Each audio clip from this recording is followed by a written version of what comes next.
नमस्कार दोस्तों, स्वागत है आप सभी का आपके अपने YouTube प्लेटफॉर्म वन वे के स्टडी पॉइंट पर। दोस्तों आज की क्लास रहने वाली है बीए फर्स्ट ईयर वालों के लिए। हिस्ट्री का सेकंड पेपर है दोस्तों, हिस्ट्री का सेकंड पेपर, इतिहास का सेकंड पेपर है। तो इंपॉर्टेंट सवाल रहते हैं एग्जाम के लिए। दोस्तों आपके एग्जाम भी बहुत ही नज़दीक आ चुके हैं और मैं भी सीरीज को लेकर सीरियस हूँ दोस्तों। आप एग्जाम के लेकर इस सीरीजों को लेकर सीरियस हो जाइएगा दोस्तों और जुड़े जाइएगा दोस्तों, अंत तक बने रहे। बहुत ही अच्छे सवाल होंगे और उन्हीं सवालों पर डिस्कशन करेंगे। और वैसे आपकी मांग भी रहती है कि निबंधात्मक प्रश्नों पर अध्ययन करवाए। तो दोस्तों आज की क्लास वैसे निबंधात्मक प्रश्नों को लेकर ही होगी, तो आप अंत तक जुड़े रहे। अति लघुतरात्मक और लघुतरात्मक प्रश्नों पर सेकंड पेपर के लिए अपने स्तर पर अगर आप खुद की सीरीज पढ़ रहे हैं तो बहुत ही अच्छी बात है। और लघुतरात्मक और अति लघुतरात्मक प्रश्न आप अपने आप देख लेंगे। तो मैं आपको वैसे निबंधात्मक प्रश्नों की और आज की क्लास में ले आगे बढ़ता हूँ। तो आप चलिए, तो देखिए हम आ चुके हैं निबंधात्मक प्रश्नों की ओर। दोस्तों निबंधात्मक प्रश्नों में से उन्हीं सवालों की ओर आगे बढ़ेंगे दोस्तों जो एग्जाम के लिए इंपॉर्टेंट और पूछे जाने लायक सवाल है, तो उन्हीं सवालों पर बढ़ेंगे दोस्तों। तो चलिए, तो देखिए दोस्तों आज की क्लास का बहुत ही अति महत्वपूर्ण सवालों की श्रेणी में आप दोस्तों आईएमपी लगा कर रखिएगा। बहुत ही अच्छा सवाल है एग्जाम की दृष्टि से दोस्तों,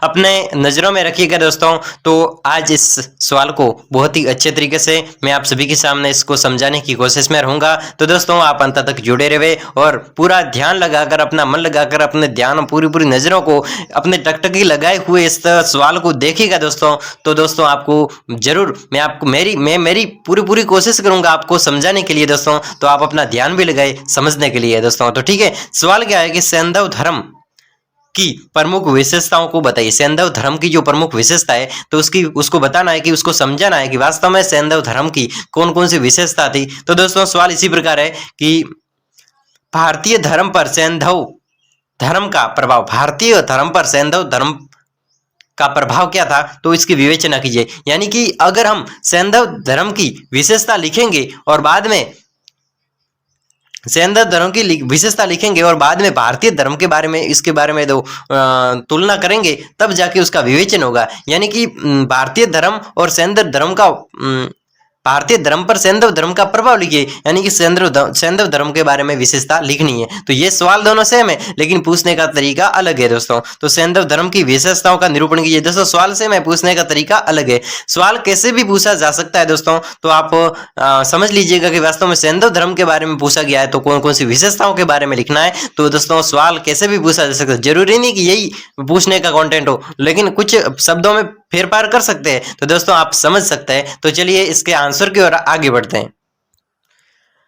तो चलिए दोस्तों सैंधव धर्म की प्रमुख विशेषताओं के बारे में इस निबंधात्मक प्रश्नों की ओर आगे बढ़ते हैं दोस्तों। तो सैंधव धर्म, सैंधव संस्कृति के विकास के पीछे गहरी धार्मिक मान्यता थी दोस्तों। जब सैंधव धर्म का विकास हुआ तो उससे पहले एक गहरी धार्मिक मान्यता थी। यहाँ के लोग पढ़े लिखे और कला शिल्पों से निपुण थे दोस्तों। यहाँ के जो सैंधव संस्कृति के जो लोग थे वो पढ़े लिखे थे और साथ ही साथ कैसे थे, कला शिल्पों से निपुण थे। अतः इसकी कला शैलियाँ मुद्राओं पर बनी आकृतियों में, बर्तनों पर छपी चित्रकारी, कब्रों में दबी चीजों आदि से उसके धर्म के विषय में जानकारी मिलती है दोस्तों। सैंधव सभ्यता के बारे में यहाँ से हमें इस प्रकार जानकारी मिलती है कि यहाँ के जो लोग थे वो पढ़े लिखे थे और साथ ही साथ में कला शिल्पों में निपुण थे। यानी कि मूर्तियां वगैरह, चित्रकार वगैरह बहुत ही अच्छे तरीके से बनाते थे दोस्तों। अतः इस कला शैलियों, मुद्राओं पर बनी आकृतियों में, बर्तनों पर जो छपी हुई चित्रकारी है और कब्रों में दबी हुई, जो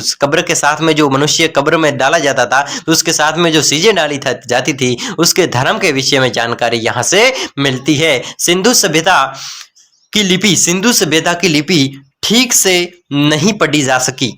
सिंधु सभ्यता की जो लिपि थी वो ठीक से नहीं पढ़ी जा सकी, जिससे उसकी भाषा और उसमें व्यक्ति विचारों का ज्ञान नहीं हो सका। यानी कि व्यक्ति विचारों का ज्ञान, अगर भाषा नहीं पढ़ी तो नहीं पढ़ी जा सकी, तो वहाँ की विषय वस्तु के बारे में हम विचार नहीं कर पाए और वहाँ पर विचार नहीं हो सका। परंतु फिर भी सैंधव धर्म के बारे में काफ़ी जानकारी मिलती है, जिसके आधार पर सैंधव की धर्म के आधारों की जानकारी प्राप्त होती है। सैंधव धर्म के प्रमुख निम्नांकित जो प्रमुख विशेषता है सैंधव धर्म की, तो यहाँ से स्टार्ट होती है विशेषताएं। तो दोस्तों पहली विशेषता है परम पुरुष की पूजा। दोस्तों यहाँ पर सैंधव धर्म की संस्कृति के बारे में पहली विशेषता मिलती है तो वो परम पुरुष की पूजा भी की जाती थी। तो यहाँ की एक पहली विशेषता है और ऐसे साक्ष्य मिले होंगे जहां से हमें यह पता चलता है कि परम पुरुष की पूजा भी सैंधव संस्कृति के समय, सैंधव सभ्यता के समय ये भी की जाती थी, यानी कि एक यहाँ की विशेषता है। तो सिंधु प्रदेश की खुदाई से एक मुद्रा मिली। इस मुद्रा पर 3 मुख वाले ऊर्ध्वलिंगी व्यक्ति का योग मुद्रा में बैठा दिखाया गया है। इस व्यक्ति के सिर पर 2 सिंहों और उसके बीच में पंखदार वस्तु का बना तिकोना मुकुट है। दोस्तों यहाँ पर एक मुद्रा मिली है। तो एक खुदाई के समय यहाँ पर जो सिंधव सभ्यता की खुदाई हो रही थी, तो कुछ खुदाई के समय 3 मुख वाले ऊर्ध्वलिंगी व्यक्ति योग मुद्रा में बैठा दिखाया गया। ऐसी मूर्ति मिली यहाँ से, ठीक है, कि व्यक्ति का जो सिर है तो उसके सिर के ऊपर 2 सिंह है और सिंह उसके बीच में, सिंहों के बीच में पंखदार वस्तु का बना तिकोना मुकुट है। दोस्तों दोनों सिंहों के बीच में इस प्रकार ये तो सिंह है, सिंह के बीच में ये देखो, ये तो दोनों के सिर पर सिंह है, ठीक है, दोनों सिर पर सिंह और इस प्रकार ये एक तिकोना मुकुट है। इस प्रकार एक तिकोना मुकुट भी दर्शाया गया है। ऐसी मूर्ति मिली है, ठीक है, खुदाई के समय सैंधव सभ्यता की। इसके गले में त्रिकोणात्मक हार, इसके गले में जो एक मूर्ति है तो इसके गले में क्या मूर्ति मिली, तो उसके गले में त्रिकोणाकार हार है और हाथों में ऊपर तर्क कंकड़ों की लकड़ियां हैं। इसके बारे में हाथी, चीता, गेंडा, भैंसा और उसके आसन के नीचे हिरणों का जोड़ा है। उसके आसन है तो उसके नीचे हिरणों का जोड़ा है। मुद्रा के ऊपरी हिस्से पर, मुद्रा के जो ऊपरी हिस्सा है तो उस पर से शब्द अंकित है।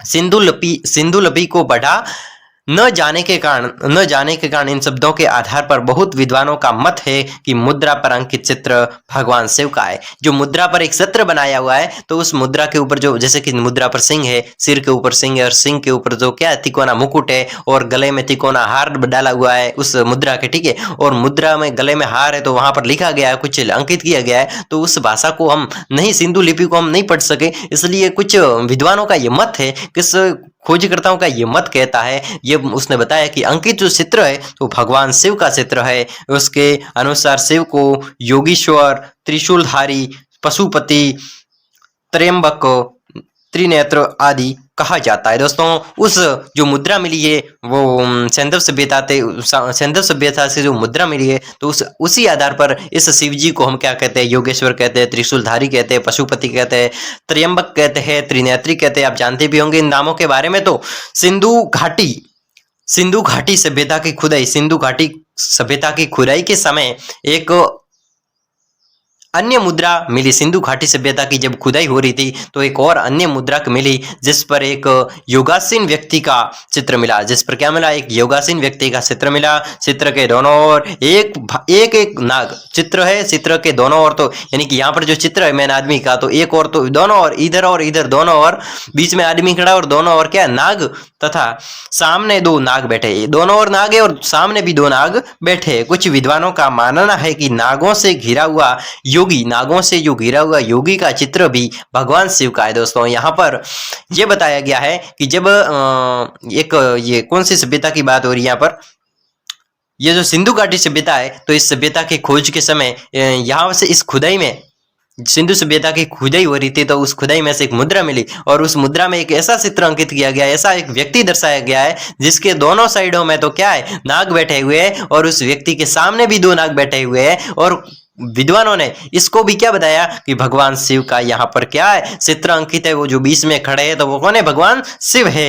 एक अन्य मुद्रा भी धनुर्धारी शिकारी का चित्र पाया गया है। दोस्तों एक और मुद्रा मिली इस सिंधु घाटी सभ्यता से, एक और मुद्रा मिली जो क्या है एक धनुर्धारी, एक क्या शिकारी बताया गया, शिकारी का चित्र पाया गया है। कुछ विद्वानों का मत है कि मान्यता है कि यह चित्र किरात वेशधारी भगवान शिव का है। दोस्तों किरात वेशधारी, जब भगवान शिव ने एक किरात यानी शिकारी का जब वेश धारण किया था तो उस किरात वेशधारी का चित्र यहाँ पर अंकित त्रिशूल धारण किए हुए खड़े हैं। तो वो किसका है, भगवान शिव का अंकित है, तो ऐसा माना है विद्वानों ने। इस प्रकार विभिन्न साक्ष्यों से ऐसा ज्ञात होता है। दोस्तों हम सैंधव सभ्यता के बारे में पढ़ रहे हैं, तो सैंधव सभ्यता के साथ में यहाँ पर सिंधु घाटी सभ्यता की बात हो रही है। तो सिंधु घाटी सभ्यता में शिवजी की भी मुद्रा मिली है। तो इन प्रकार विभिन्न साक्ष्यों से ऐसा ज्ञात होता है कि सिंधु सभ्यता में देवी देवताओं की परिकल्पना विश्व रूप की थी। इसे परम पुरुष के रूप में पूजते थे, यानी कि शिवजी भी यहाँ पर बहुत अधिक मात्रा में मिले सिंधु घाटी सभ्यता,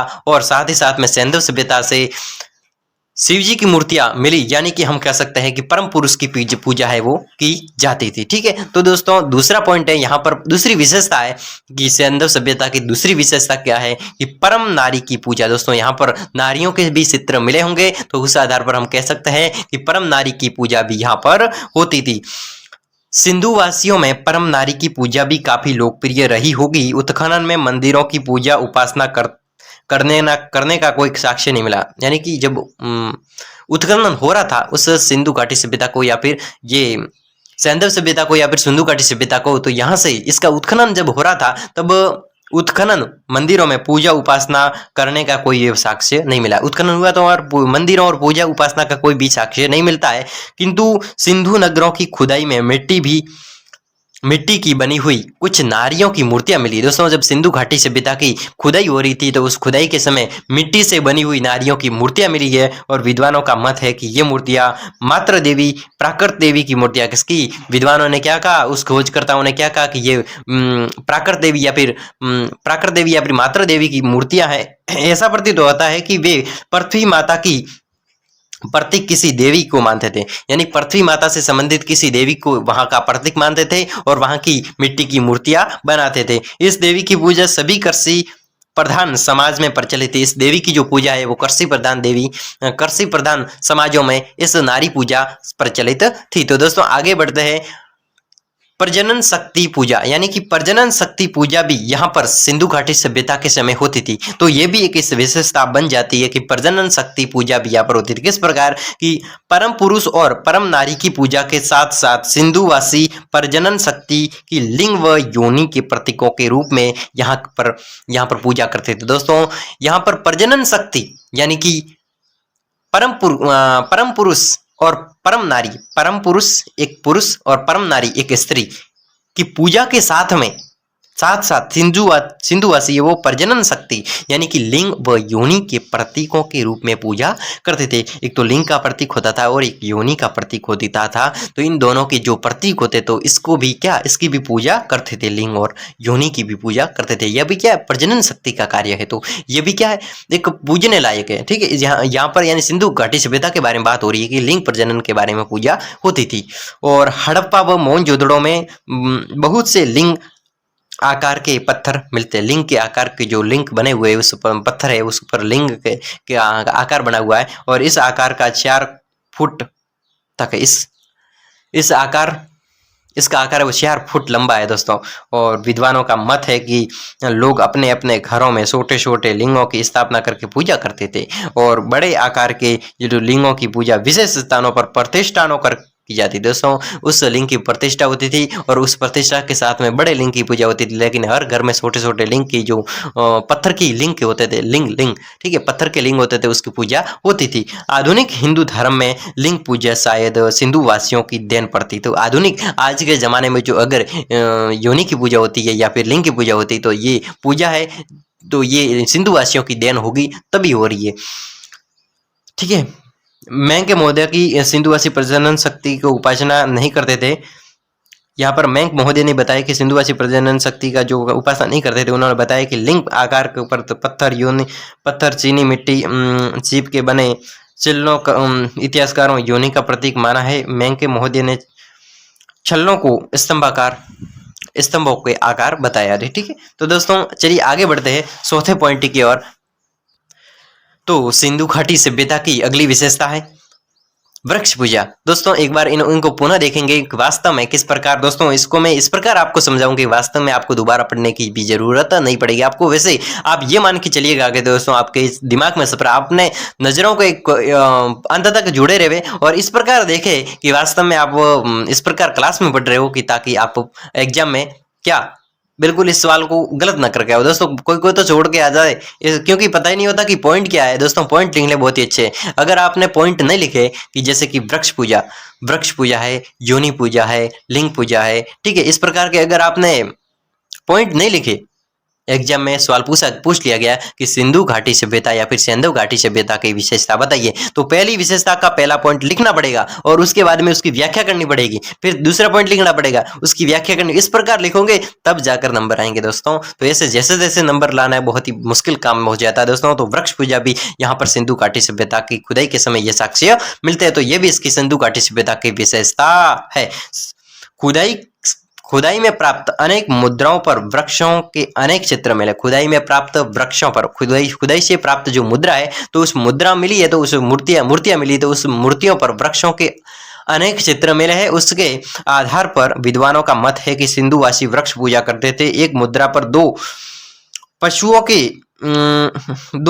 के शीश पर 9 पीपल की पत्तियां अंकित है। दोस्तों 2 पशु वहां पर दिशा, एक मुद्रा ऐसी मिली है सिंधु घाटी सभ्यता की खुदाई के समय, एक ऐसी मुद्रा मिली है कि उस मुद्रा को अगर हम देखें, उस मूर्ति को हम देखें, तो उस मूर्ति में 2 बैल दर्शाए, 2 बस पशु दर्शाए गए, ठीक है, पशु की मूर्तियां है। उन पशुओं के जो सिर होता है, शीश होता है, यानी कि सिर का होता है, ठीक है, उसका माथा होता है, तो उस पर 9 पत्तियां 9 पीपल की पत्तियां अंकित है। किसकी? 9 पीपल, यानी कि 2 सिंह होते हैं, सिंह के 2 सिंहों के बीच में पीपल की पत्तियां वो टांगी हुई है। तो इससे ज्ञात होता है कि वहां पर क्या वृक्षों की पूजा होती थी। एक अन्य मुद्रा पर एक नग्न नारी का चित्र है, इसके दोनों ओर एक एक टहनी बनी है, यानी कि एक नग्न नारी का चित्र है, उसके इधर और इधर, नग्न नारी के इधर और इधर क्या है, एक टहनिया बनी हुई है। इसके सामने पतियों का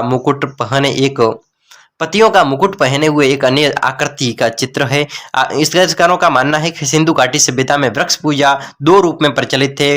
प्रथम वृक्ष, यानी कि 2 प्रकार से सिंधु घाटी सभ्यता में वृक्ष पूजे जाते हैं। तो पहली कौन से? इसके प्राकृतिक रूप में पूजना। पहला तो है प्राकृतिक रूप में वृक्ष को पूजना, ठीक है। दूसरा है देवता के रूप में वृक्ष को पूजना। पहला तो प्राकृतिक यानी प्रकृति की जो देन है वृक्ष, तो उसके लिए पूजना, और दूसरा है देवता, एक क्या है, वृक्ष है वो देवता है, तो उसके लिए पूजना। 2 प्रकार से सिंधु घाटी सभ्यता के समय लोग हैं, तो वो 2 प्रकार से वृक्षों की पूजा करते थे। तो सिंधुवासी तुलसी को पवित्र मानकर उसके प्राकृतिक पूजा करते थे, तुलसी को पवित्र मानते थे और प्राकृतिक उसकी पूजा करते थे। दोस्तों तो आगे बढ़ते हैं बहुत ही अच्छे से सवालों की और। दोस्तों सवाल क्या, अगले पॉइंट की ओर आगे बढ़ते हैं। सिंधु घाटी सभ्यता की अगली विशेषता है पशु पूजा। दोस्तों सिंधु घाटी सभ्यता के समय पशु पूजा होती थी, पशुओं की पूजा होती थी। किस प्रकार की? वृक्ष पूजा के साथ साथ सिंधु घाटी पशु पूजा भी करते थे, विश्वास करते थे। और उत्खनन में प्राप्त मुद्राओं में बेल भी चित्र मिले। दोस्तों उत्खनन हुआ था सिंधु घाटी सभ्यता का, तो उसके साथ में बेलों के चित्र मिले थे, ठीक है। तो खिलौना के रूप में भी बेल मिले। किसके? खिलौने बने हुए थे, ठीक है, खेलने के लिए खिलौने बने हुए थे। तो उस खिलौनों में भी बेलों के चित्र हमें मिले हैं। और मोहनजोदड़ो कि एक ताम्रपत्र पर कुबड़दार बेल अंकित है। कैसा? कुबड़ वाला बेल, कुबड़ होती है ना, जैसे कि उसकी पीठ होती है और पीठ के पीछे वो कुबड़ होती है ना, थूबी, तो वो कुबड़ बनी हुई एक अंकित हुई थी।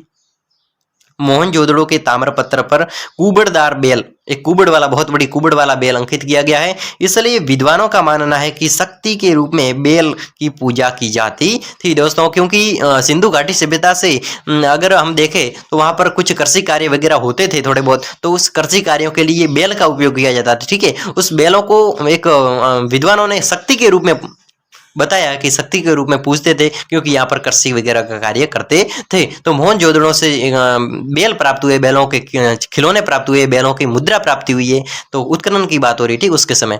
तो सिंधु सभ्यता में बेलों की भांति भैंसा भी पूजा जाता था, क्योंकि अनेक मुद्राओं पर अंकित चित्र मिले हैं। गाय पूजा के संबंध में प्राप्त साक्ष्य के अभाव में निश्चित रूप से नहीं कहा जा सकता, यानी कि गाय पूजी जाती थी या फिर नहीं पूजी जाती थी, उसके बारे में निश्चित नहीं कहा जा सकता है। परंतु नाग पूजा काफी प्रचलित। दोस्तों नाग, सांप की पूजा, नाग देवता की पूजा है वो काफी प्रचलित थी। एक मुद्रा पर नाग की पूजा करते हुए एक मनुष्य का अंकित है। दोस्तों मनुष्य का चित्र भी मिला है कि वो एक नाग देवता की पूजा करता है। तो नाग देवता है, बैलों के चित्र है, तो ये यहाँ पर काफी मिलते हैं। और पशुओं के चित्र, यानी पशु भी पूजे जाते थे। तो उत्खनन में प्राप्त मुद्राओं पर हाथी, उत्खनन से प्राप्त जो मुद्रा है तो उन पर हाथी, बाघ, भेड़, बकरी, गेंडा, हिरण, ऊंट, घड़ियाल, फिर गिलहरी, तोता, मुर्गा, मोर आदि के चित्र भी मिलते हैं। यानी कि हम कह सकते हैं कि पशु पूजा के साथ साथ में अनेक प्रकार के पशुओं के चित्र मिले हैं। घड़ियाल है, गिलहरी है, तो बहुत छोटे छोटे मोटे जीवों और पक्षियों के, तोता है, मुर्गा है तो पक्षियों के, मोर है तो पक्षियों के चित्र भी यहाँ पर शामिल हुए हैं, मिले हैं। इतिहासकारों ने यह स्वीकार किया है सिंधु घाटी सभ्यता के बारे में, ये इतने साक्ष्य मिले हैं पशुओं के, तो ये स्वीकार किया इतिहासकारों ने कि पशु पक्षी सैंधव लोगों के देवी देवताओं का वाहन रहे होंगे। जो पशु पक्षी है वो सैंधव सभ्यता यानी कि सिंधु घाटी सभ्यता के क्या पशु पक्षी वाहन रहे होंगे, यानी कि आने जाने का साधन वाहन रहे होंगे। तो उसकी पूजा करने देवता के वाहन के रूप में की जाती थी, यानी कि उसकी पूजा करने देवता के वाहन, एक देवता यानी कि भगवान के जो वाहन होता है वो भी पशु होता है। भगवान का वाहन क्या था, तो वो भी पशु थे। तो पशुओं जैसे कि सिंह है तो और इस प्रकार के बहुत हंस है, तो इस प्रकार के जो देवताओं के वाहन है तो उसी के रूप में क्या सिंधु घाटी सभ्यता के लोग पशुओं को पूजते हैं दोस्तों, पूजते थे। ठीक है, अग्नि कृत्य, स्नान, ध्यान, जल देवता दोस्तों, अलग अलग प्रकार के देवताओं के, जैसे कि अग्नि नृत्य करते थे, साथ ही साथ स्नान करते, ध्यान करते। ठीक है, फिर जल देवता ये इसकी पूजा भी करते थे। सैंधव लोग किसी न किसी रूप में अग्नि नृत्य या अग्नि की पूजा करते थे दोस्तों, किसी न किसी रूप में किसी भी प्रकार अग्नि की पूजा करते थे, अग्नि नृत्य या फिर अग्नि पूजा करते थे सिंधु सभ्यता के लोग। ठीक है, कालीबंगा के मकानों में कोयले आदि भरे हुए गड्ढे मिले।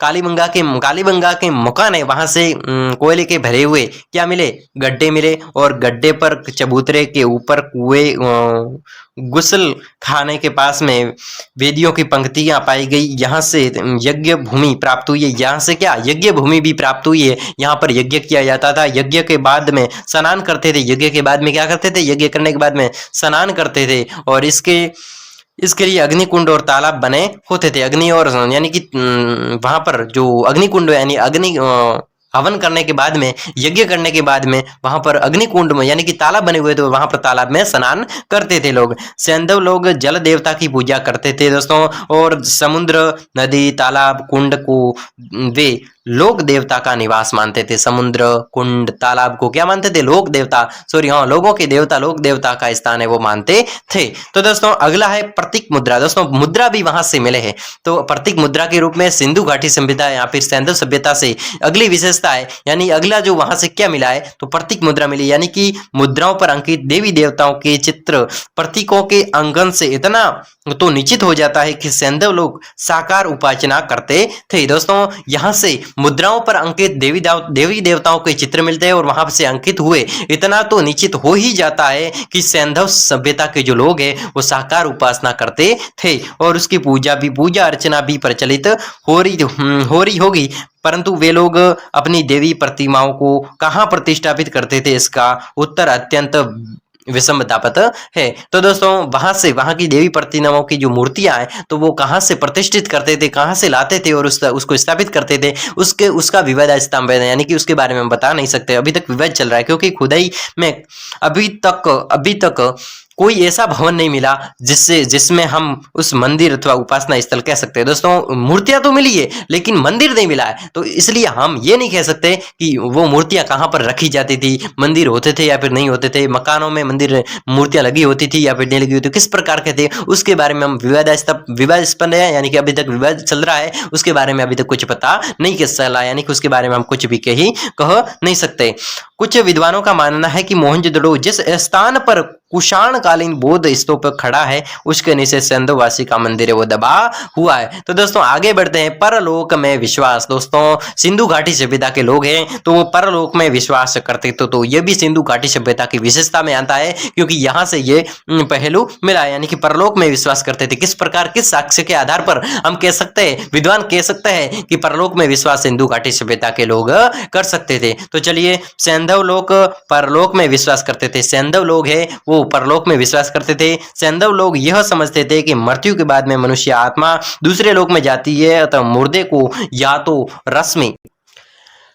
रस्मी तौर पर दफना दिया जाता था या उसे जलाकर भस्मी कलश में रख दी जाती थी और उसे दफना दिया जाता था। इससे आंशिक समाधि कहा जाता था। मुर्दे को दफनाने के समय दोस्तों यहाँ पर क्या होता था कि यानी कि उसको आंशिक रूप से दबा दिया जाता था, यानी कि दफना दिया जाता था, और उसे भस्मी जो होती थी, उसके भस्म होती, पहले तो जलाया जाता था, फिर उसकी भस्म होती थी ना, उसके जलने के बाद में जो भस्म निकलती है उस भस्म को कलश में भरा जाता था, एक मटके में भरा जाता था, कलश में भरा जाता था, और उसको अपना दफना दिया जाता था। यानी कि उसको मिट्टी को लेकर, जो पीछे मिट्टी बचती है ना, ठीक है, राख बचती है, उस राख को एक मटके में भर के ले लिया जाता था, और वो फिर से हड्डियां बचती है तो उस हड्डियों को वापस जमीन के अंदर दफना दिया जाता था। इसे आंशिक समाधि कहा जाता है। आंशिक समाधि क्या होती है दोस्तों कि सिंधु घाटी सभ्यता के समय मनुष्य को जब जलाया जाता था तो उसकी मनुष्य की राख होती थी, उसको ले लिया जाता था और वो हड्डियां बचती थी, उस हड्डियों को वापस खड्डा खोदकर उस कब्र में डाल दिया जाता था, यानी जो उसे आंशिक समाधि कहा जाता था। मुर्दे को दफनाते समय उसमें भस्मी के साथ में पशु पक्षी, मछली, मनके, कड़े, बर्तन आदि चीजें रख दी जाती थी। जो भी उस व्यक्ति की चीजें होती थी, ऐसा हम कह सकते हैं, तो वो डाल दी जाती थी। जैसे कि उस मरा हुआ व्यक्ति है तो उसको जब दफनाया जाता था तो दफनाने के साथ में उसमें पशु पक्षी भी दफना दिए जाते थे, या फिर उसको मन के कड़े, बर्तन, ये चीजें रख दी जाती थी, दफना दी जाती थी साथ साथ में, क्योंकि सैंधव लोग का विश्वास था कि आत्मा का दूसरे लोक में जाते समय उसका सफर आसान हो जाए। दोस्तों जो सैंधव लोग हैं वो ये मानते थे कि अगर उस कब्र में उसको दफना रहे तो साथ ही साथ में उसमें जो मन के है, बर्तन है, ये सारा का सारा डाल दे, ताकि वो परलोक की यात्रा में जाए, वो आत्मा परलोक की यात्रा में जाए तो साथ ही साथ में उसकी यात्रा है वो सुगम बन सके, यानी अच्छी हो सके, यानी खाना पीना वो कर सके, और यह चीजें उसके सफर में काम आए। एक मर्द भांड का बकरा और गाय, बैल और कुत्ता अंकित है। मर्द भांड का बकरा, गाय, बैल ये भी अंकित है, जिससे यह अनुमान लगाया जा सकता है कि उस पशु बलि दी जाती थी, उस समय पशु बलि भी दी जाती है। एक मर्द भांड बना हुआ है, तो उस मर्द भांड पर गाय, बकरा, बैल और कुत्ता का चित्र अंकित है, तो इससे हम ये अनुमान लगा सकते हैं, यानी कि वो विद्वान ये अनुमान लगाते हैं कि उस समय पशु बलि दी जाती थी। और सामान्य जादू व टोने टोटके में विश्वास करती थी। उत्खनन में प्राप्त मुद्राओं से ऐसा प्रतीत होता है, उत्खनन से जो मुद्रा प्राप्त हुई है तो उससे ऐसा प्रतीत होता है कि ये मुद्राएं गंडे, ताबीज का काम देने के लिए बनाई गई, यानी कि जो गंडे और ताबीज देना, ताबीज क्या होता है, वो गले में पहनते हैं, तो वही उसी के लिए बनाई गई है। इस प्रकार उपयुक्त विवेचन से स्पष्ट होता है, जितना हमने इस पर विवेचन किया तो इससे स्पष्ट होता है कि सिंधु घाटी सभ्यता का धर्म देववाद और धर्मवाद अंधविश्वासों पर टिका हुआ है। बहुदेववाद और बहुदेव यानी अधिक देवों को मानने वाला बहुदेववाद और अंधविश्वासों पर टिका हुआ है। ठीक है, सिंधु वासी अनेक धार्मिक विश्वासों को अनुपालना करते थे, अनेक धार्मिक विश्वासों की अनुपालना भी करते थे। तो दोस्तों इस प्रकार हमारा इस सवाल का सफर रहता है। तो दोस्तों ये सवाल बहुत ही एग्जाम की दृष्टि से इंपॉर्टेंट था और मैंने आपके सामने इसको डिस्कशन कर लिया। बहुत ही अच्छा सवाल एग्जाम की दृष्टि से था। तो दोस्तों देखिए, बहुत ही अच्छा सवाल एग्जाम की दृष्टि से था, इसलिए हमने आज की क्लास भले ही लंबी हुई हो, लेकिन ये सवाल आपके लिए बहुत ही अच्छा हो गया होगा। दोस्तों आपको ये कंफ्यूजन नहीं रही होगी कि वास्तव में हम इस सवाल को कैसे करेंगे एग्जाम में। दोस्तों आपको अगर अभी तक थोड़ा डाउट रहा है तो क्लास को रिवीज कर लीजिए और वापस इस क्लास को देख लीजिए। दोस्तों आपके लिए ऑफर है, क्लास रिकॉर्ड पड़ी रहेगी दोस्तों। तो अगर आप चैनल पर पहली बार थे दोस्तों, तो वीडियो को अंत तक वॉच किया है तो चैनल को सब्सक्राइब जरूर कर लेवे और अपने दोस्तों के साथ में शेयर कर लेवे। दोस्तों चैनल को सब्सक्राइब जरूर कर लेवे अगर आप चैनल पर पहली बार है और वीडियो को अंत तक वॉच किया है। तो दोस्तों इसी प्रकार अति इंपॉर्टेंट सवालों के साथ में बीए फर्स्ट ईयर की सेकंड पेपर हिस्ट्री का, दोस्तों इतिहास का सेकंड पेपर रहेगा।